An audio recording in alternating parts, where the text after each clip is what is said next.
लग्नाचे दागिने म्हणजे श्रीमंत पेशवाई दागिने, नाशिकचे सुप्रसिद्ध सराफ मयूर अलंकार सराफ.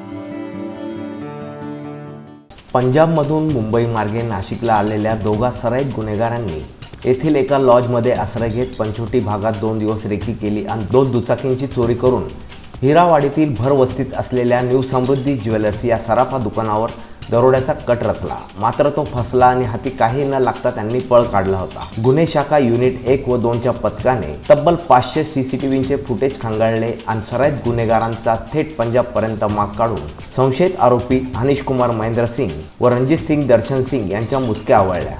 याबाबतची अधिक माहिती पोलिसांनी दिली. संध्याकाळी सुमारे 8:30च्या वेळेस पंचवटी येथील समृद्धी ज्वेलर्स हिरावाडी येथे सशस्त्र दरोडेखोरांनी दरोड्याचा प्रयत्न केला होता.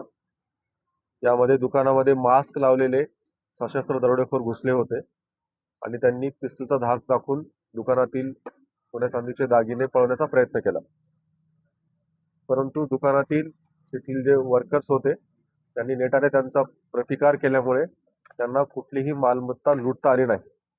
या प्रकरणामध्ये अज्ञात आरोपींच्या विरुद्ध दरोड्याचा प्रकार केल्यामुळे गुन्हा दाखल करण्यात आला होता आणि या प्रकरणामध्ये विशेष म्हणजे कुठलाही सुगावा नव्हता.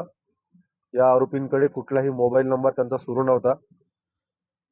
क्राईम ब्रँच युनिट 1 आणि युनिट 2 या पथकांनी अहोरात्र मेहनत घेऊन, त्याचबरोबर पंचवटी पोलीस स्टेशन यांनी देखील याच्यामध्ये मेहनत घेतली. सर्वांनी मिळून 500 पेक्षा जास्त कॅमेरे, CCTV कॅमेरे सतत ढुंडाळले आणि त्यावरून त्यांनी आरोपींचा माग काढत शेवटी या गुन्ह्यामध्ये ज्या आरोपींनी हा गुन्हा केला अशा 6 पैकी 2 आरोपींना अटक करण्यात आलेली आहे. जितेंद्र इंगळे, मी नाशिककर न्यूज, नाशिक.